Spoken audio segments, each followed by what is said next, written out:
ஜெகத்குருவே சரணம். மந்த்ராலய மகான் மகாபிரபு ஜெகத்குரு ஸ்ரீ ஸ்ரீ ராகவேந்திர சுவாமிகளுக்கு ஆத்மார்த்தமான வணக்கங்களையும் நன்றிகளையும் அவருடைய பொற்பாத சுவடுகளில் பணிவுடன் சமர்ப்பிக்கின்றேன்.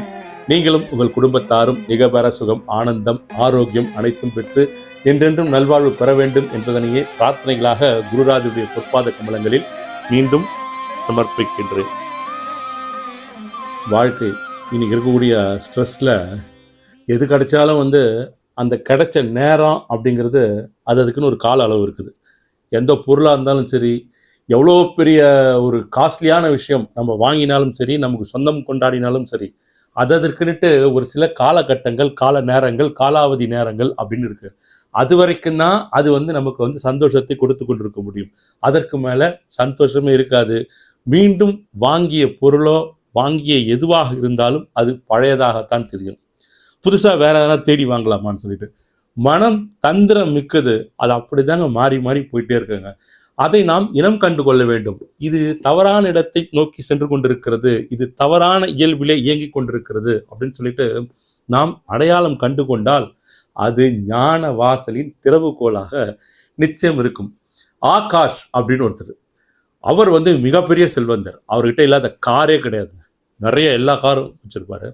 மிகப்பெரிய ஃபேக்ட்ரி, பணம், பேங்க் பேலன்ஸு அதெல்லாம் அளவே கிடையாது. எக்கச்சக்கமாக வச்சுருக்காரு.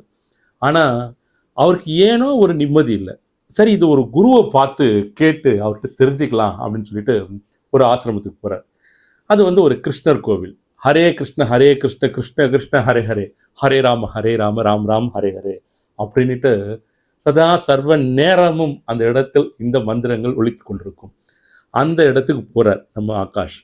குருஜியை பார்க்கணும் அப்படின்னோடனே, குருஜி உள்ளே இருக்கார், போய் பாருங்கன்னு சொல்கிறாங்க. அவர் உள்ள ரொம்ப பயபக்தியாக உள்ளே போயிட்டு குருக்கிட்ட ஒரு சாஷ்டாங்க நமஸ்காரம் வணக்கம் பண்ணிவிட்டு, குருஜி உங்களை தான் பார்க்கலான்னு வந்தேன் அப்படிங்கிறாரு. என்ன ஆகாஷ், ஏதாவது கார் எதனா புதுசாக வாங்கியிருக்கீங்களா? அதுக்கு பூஜை போட தானே நீங்கள் பெரும்பாலும் இங்கே வருவீங்க அப்படின்னு சொல்லிட்டு குரு கேட்குறார். குரு ஒரு அற்புதமான குரு, ஒரு ஆத்மார்த்தமான தெய்வ நம்பிக்கை, இறை நம்பிக்கை உள்ள ஒரு குரு. வாழ்க்கையில் நிச்சய தேடல் இருக்கிறது. காசு பணம் இதுக்கெல்லாம் ஆசைப்படுற ஆள் கிடையாது அவர். காரணம், பணக்காரங்க வந்தால் ரொம்ப சிரித்து இருக்காரம் கூப்பி ஒரு பல்ட்டி போட்டு வணக்கம் சொல்லி வரவேற்கிறது அந்த பழக்கம் கிடையாது. ஏதும் இல்லாதவர்கள் வந்தால் அவரை உதாசீனப்படுத்தி கொஞ்ச நேரம் வெளியே நில்லுங்க அப்படின்னு சொல்கிற எண்ணமும் கிடையாது. அவருக்கு எல்லாருமே சமம், யாராக இருந்தாலும் சரி. அந்த கால நேரம் சூழ்நிலை ஒருவரை ஒரு மாதிரி வைத்திருக்கிறது. அந்த பகவான், அந்த இறைவன் நினைத்தால் தரையில் குப்பையில் கிடக்கின்ற ஒரு காகிதம் கூட கோபுரத்தின் கலசத்தில் அமர்ந்து விடும். இதுதாங்க வாழ்க்கை. வாழ்க்கை என்பது புதிர். நீங்கள் உங்களை சுற்றிலுமே பார்த்துருக்கலாம். நிறைய பேரை சாதாரணமாக இருந்திருப்பார்கள் ஒரு காலகட்டம் வரை. அந்த காலகட்டத்திற்கு பிறகு பார்த்தீங்கன்னா அவருடைய வாழ்க்கையே மாறி இருக்கும். நாம் அந்த மாதிரி மாறலாம், எல்லாமே மாறி தான் இருக்கோம். நாம் அந்த மாறும் அந்த பொறியில் எப்போதுமே சிக்கிக்கொள்ளக்கூடாது. அதில் போய் லாக் பண்ணிக்கூடாது. எப்போவுமே பணம் வரும், எல்லாம் வரும், எல்லாம் செய்யலாம். தங்க கூண்டில் அடைப்பட்ட கிளியாக மாறிவிடக்கூடாது. அது கிடையாது வாழ்க்கை. அதற்கும் மேல் ஒன்று இருக்கிறது. பொருள் சார்ந்த வாழ்வு, புலநுகர்வு கலாச்சாரம் அப்படிங்கிறது இங்கே நிறைய இருக்கும் பொழுது, இது இருந்தாலே நிம்மதி, இது வந்தாலே சந்தோஷம், அது இருந்தால் போதும் அப்படின்னு நினைப்போம். ஆனால் இந்த வாழ்க்கை தந்திரமாக நம்மை ஏமாற்றிக்கொண்டே இருக்கும். எல்லாம் கிடைச்சிருச்சுன்னு நினைக்கிற நேரத்தில் அது குறிப்பிட்ட நேரம் வரைக்கும் அந்த எண்ணத்தை நமக்குள் வைத்து அதன் பிறகு ஏதோ ஒன்று குறையை நமக்கு காண்பித்து கொண்டே இருக்கும். அதுக்கு தான் அதை தூரம் நின்று நம்ம விட்னஸாக, ஒரு சாட்சியாக, சாட்சி பாவத்துடன் நம்முடைய வாழ்க்கை நாமே பார்க்க வேண்டும். சரி, கமிங் டு த ஸ்டோரி. இங்கே என்ன பண்ணுறாரு ஆகாஷ், இல்லை குருஜி, எனக்கு ரொம்ப நாளாக என் மனசுக்குள்ள நிம்மதியே இல்லை. எல்லாம் இருக்குது, பணம் இருக்குது, சொத்து இருக்குது, எல்லாமே இருக்குது. இருந்தாலும் ஏதோ ஒரு கவலையிலேயே இருக்கேன் நான். ஏதோ ஒன்று என்கிட்ட இல்லாத மாதிரியே இருக்குது.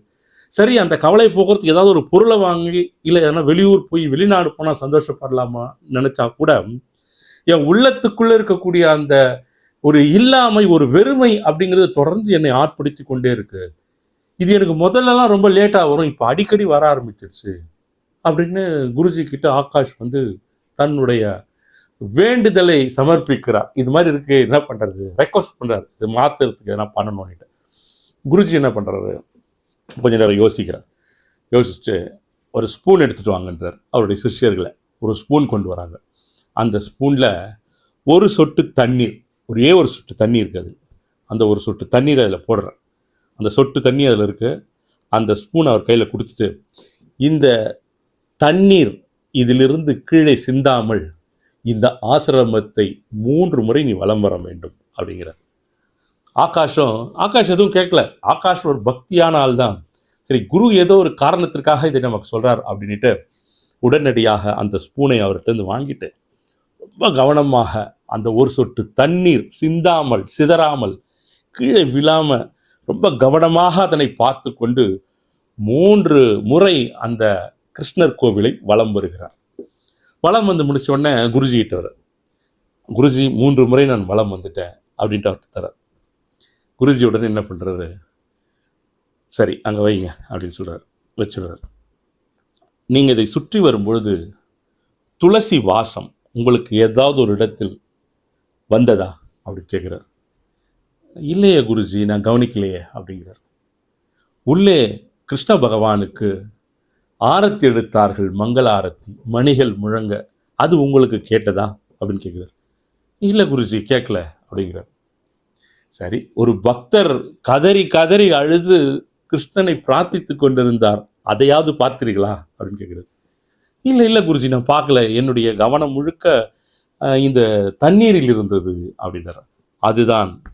அதுதான் ஆகாஷ் உன்னுடைய நிச்சயமான நிலை, இப்பொழுது இருக்கக்கூடிய அந்த நிலை அப்படிங்கிறது சுற்றிலும் உனக்கு பகவானால் கொடுக்கக்கூடிய எந்த மகிழ்வையும் எந்த சந்தோஷத்தையும் நீ திரும்பி கூட பார்க்கவில்லை.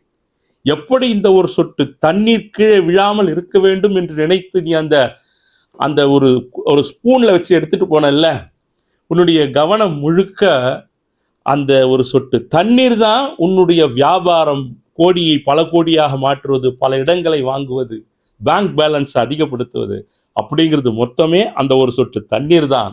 உன்னுடைய கவனம் முழுக்க அந்த ஒரு சொட்டு தண்ணீரில் இருப்பதால் சுற்றிலும் நடக்கக்கூடிய விஷயங்கள் எதுவுமே உனக்கு தெரியவில்லை. பகவான் உனக்கு எல்லா விதமான விஷயங்களையும் கொடுத்து கொண்டுதான் இருக்கிறார். கவனம் இல்லை. கவனம் என்ன, சுற்றி இருக்கக்கூடிய விஷயங்கள் கவனம் இல்லை. அதுதான் காரணம். ஒன்று ஞாபகம் வைத்துக்கொள், நாளை பற்றி நீ எப்போதும் கவலைப்பட்டு இருந்தனா இன்றைய காலம் நரகமாகிவிடும். இன்றைய காலத்தில் நீ சந்தோஷமா இருக்க முடியாது. நாளைக்கு என்ன ஆயிடும், இப்படி ஆயிடுமோ அப்படி ஆயிடுமோ அதை யோசிச்சிட்டே இருந்தனா நிச்சயமாக உனக்கு மகிழ்வே வராது. இன்றைய காலகட்டம், இன்றைய மணித்துளி அப்படிங்கிறது உன்னுடைய நிம்மதியை கெடுத்து திருடிவிடும். ஒரு குழந்தை ஒரு திருவிழாவுக்கு போகும்போது பாருங்க, இல்லை ஒரு கரடுமுரடான பாதையில் ஒரு தந்தையார் போயிட்டு இருக்காருன்னா அந்த தந்தையார் அந்த குழந்தையுடைய கையை பிடித்து அழைத்து செல்லும் பொழுது அந்த குழந்தைக்கு எந்த பயமும் தெரியாது. நீங்கள் பார்த்திருக்கிறீர்களா அப்படின்னு கேட்குறாரு சுவாமிஜி. பார்த்துருக்கேன் சுவாமிஜி. குழந்தை தெரியாது, ஆனால் அந்த தந்தை தான் அந்த குழந்தையை ரொம்ப கவனமாக கொண்டு சென்று எங்கே போகணுமோ அங்கே போகணும்னு சொல்லிட்டு வருவார். அந்த குழந்தை ஆட்டம் பாட்டம் கொண்டாட்டத்துடன் தன்னுடைய தந்தையாருடன் வந்து கொண்டிருக்கும். அதை போல உன்னுடைய குருவை நீ பற்றி கொள்ள வேண்டும். நம்ம குருராஜரை பற்றி கொள்ள வேண்டும். இந்த இடத்துல குருராஜரை நாம் பற்றி கொண்டோம், குருராஜரை நம்மை பற்றி கொண்டிருக்கிறார் என்கின்ற எண்ணம், சிந்தனை நமக்குள் ஆணித்தரமாக உறுதியாக இருக்க வேண்டும். அப்படின்னா ஏன் பயம் வருது வாழ்க்கையில? பயமே வராது வாழ்க்கையில. என்னுடைய குருராஜர் என்னை அழைத்து கொண்டு சென்று கொண்டிருக்கிறார், நான் எதற்காக பயப்பட வேண்டும் அப்படின்னு தோணும் இல்லையா? அதே மாதிரி இன்னொன்னு சொல்றாரு. அவர் என்ன சொல்றாருன்னா, ஒவ்வொரு நாளும் காலையில் எழுந்தவுடன் ஒரு 5 நிமிடங்கள் கண்ணை மூடிக்கொண்டு உம்முடைய குருவை நீ வணங்கு.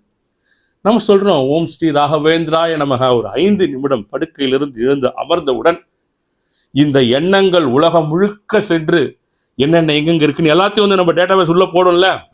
இன்னைக்கு அந்த இடத்துக்கு போனோம், இன்னைக்கு கல்யாணத்துக்கு போனோம், அவங்ககிட்ட ஒரு 500 ரூபாய் கடனை கொடுத்து திருப்பி கேட்கணும், இந்த ஆள் இங்கே வர வேணாம்னு சொல்லணும், அவனுக்கு அது பண்ணணும் அப்படின்னு சொல்லிட்டு நம்முடைய டேட்டாபேஸ் ஒரு கட்டங்களாக நிரப்பி கொண்டு வரும். அந்த கட்டங்கள் எல்லாம் நிரப்பிப்பதற்கு முன்னாலே முதலில் நிரப்ப வேண்டிய ஸ்லோகம் ஓம் ஸ்ரீ ராகவேந்திராய நமஹ. குருராஜா, இன்றைய பொழுதை உங்களது பொற்பாத கமலங்களில் சமர்ப்பிக்கின்றேன். நீங்கள் இன்றைய பொழுதை வழிநடத்தி தர வேண்டும் சொல்லிட்டு நம்முடைய பாரத்தை அவர் முன்னால் இறக்கி வைத்து விட்டு வெற்றி நடை போடலாம். நீங்க கவலையே தேவையில்லை. பிரச்சனைகளை குறித்து யோசித்துக் கொண்டிருந்தால் பிரச்சனைகள் தான் பெரிதாக தெரிந்து கொண்டிருக்கும்.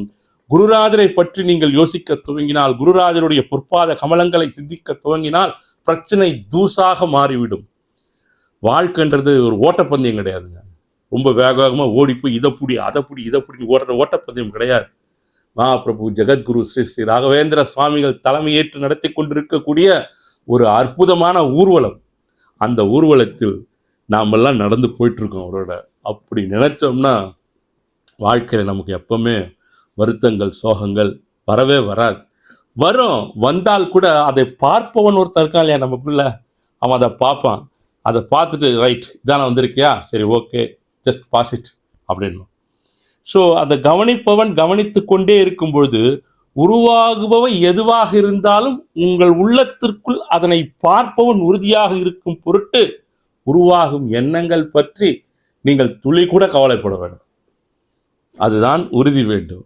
அந்த உறுதியை தான் மகாபிரபு ஜெகத்குரு ஸ்ரீ ஸ்ரீ ராகவேந்திர சுவாமிகள், அந்த மகா ஞானி குரு சார்வ பௌமர், அவர் நமக்கெல்லாம் தந்திருந்தது.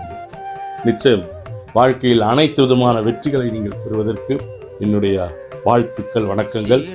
அதையே பிரார்த்தனைகளாக குருராஜருடைய பொற்பாத கமலங்களை பணிவுடன் சமர்ப்பிக்கின்றேன். அடுத்த பதில் சந்திப்போம். நன்றி, வணக்கம். ஜெகத்குருவே சரணம். திருமுடி தாமரை முகாரவிந்தம் திருமுக தாமரை ராகவேந்திரா ஸ்ரீ ராகவேந்திரா முகார